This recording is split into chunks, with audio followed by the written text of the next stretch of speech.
As a barista, one of the most important things you can do is learn how to taste coffee. It's like a barista's superpower. Machines can already dose, tamp, steam beautiful milk. I mean, it's not going to be long before they can pour a perfect rosetta. But can they actually taste coffee? That's where you come in. Today, we're going to focus on the 3 variables and how you as a barista can manipulate them to make beautiful tasting espresso.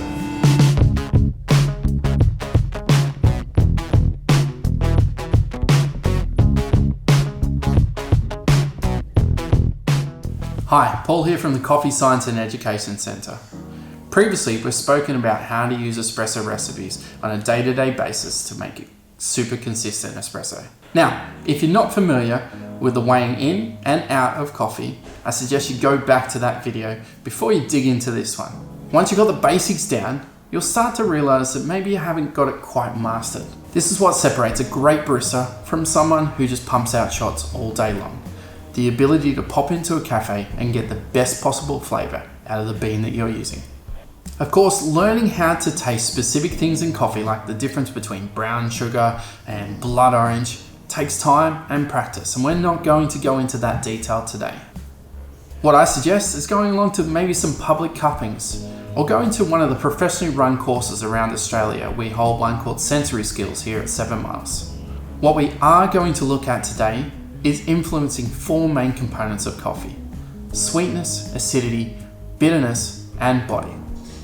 At this point, it's probably worth a quick explanation on what each of these terms mean. Now, sweetness is usually pretty straightforward, but gets a little bit confusing in coffee. It's not like it's going to be the sweetness of honey or ice cream, but sweetness can present like a sugar, like a panela or a brown sugar.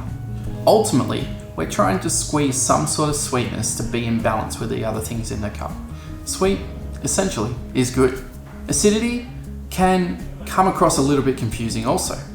You'll hear people say things like fruity like acidity or bright winey like acidity.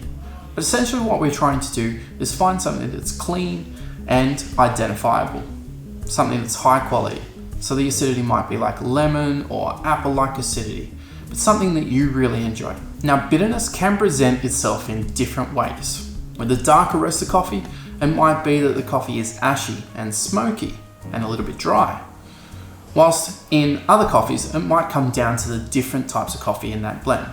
A geisha can present bitterness in this floral aromatic, whilst a robusta might be a little bit hoppy. Now, body is something that is a little bit harder sometimes to explain, but think about the difference between skim milk and full cream milk. Skim milk is a little bit thin, whilst being round and smooth, but full cream is thick and creamy. So when we're talking about body in coffee, we're talking about the differences between how it feels on your palate. Are you with me? I feel like you're with me. So let's get down to business. Now, there are a lot of things that are going to affect the overall balance of an espresso, but we're going to focus on 3 main things today. The first is time. I'm talking extraction time, how long an espresso pours. Now, if your shot is running at 25 seconds and you feel like it's a bit too acidic, you can make the grinder finer, and that's going to bring out more sweetness. Likewise, if your shot is running 25 seconds and you feel like it's a little bit over extracted, you can make it a little bit coarser, and that's going to bring out more fruity acidity. Now I know what you're thinking. Let's just call it grind change and call it at that. But unfortunately, there are things that are going to happen to your espresso shot during that time as well. When you go finer, you do extract more.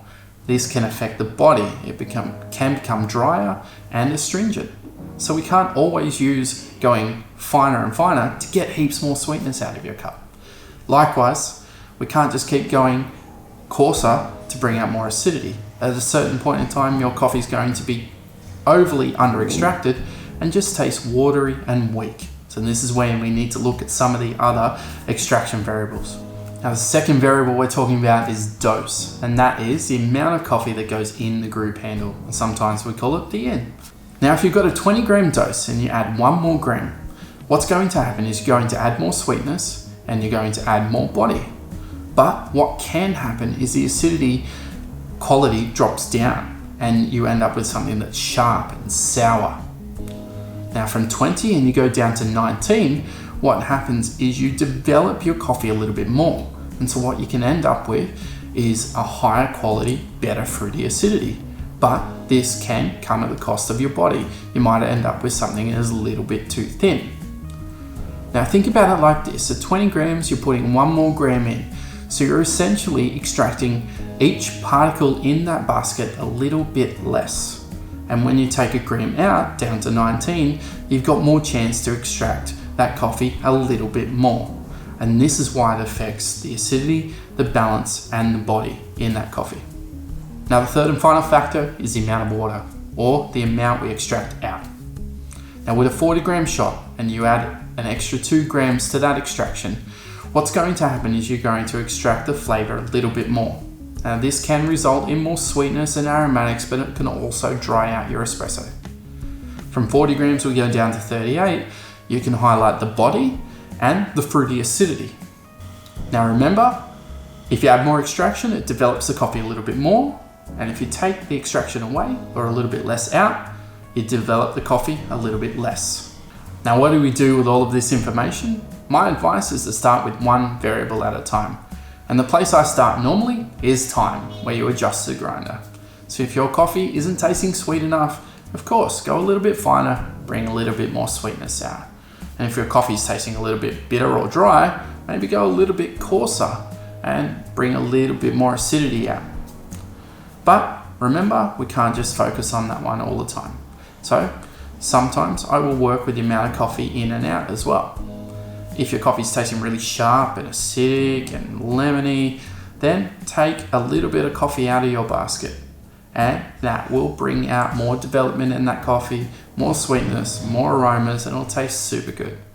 Or if your coffee's too dry and over extracted, add a little bit more coffee, and that's going to bring out more juiciness and more acidity. Ultimately, this comes down to time and practice and locking all of those things into your mind, and eventually you'll get a rhythm where you'll just taste the coffee and you'll know what you need to do on the fly, and you'll get to a point where you may even adjust 2 variables at a time to make that espresso balance right out. It takes time and practice. Don't put so much pressure on yourself the very first time you're trying this. Now of course there are going to be things out of your control. Sometimes it's a stale bag of coffee, or the bag's been left open for too long, or maybe it's a bag of coffee that's been roasted specifically for milk based and you're trying it black and it just doesn't taste good. And that's okay. That's not necessarily the coffee being bad. That's just the coffee being more suited to one way of drinking the coffee than the other. Some things are just not in your control. So that's it. Tell me in the comment section below what some of the factors that you use to dial in coffee flavor. And while you're at it, don't forget to hit subscribe. We've got heaps more of these videos coming up. Until then, see you later.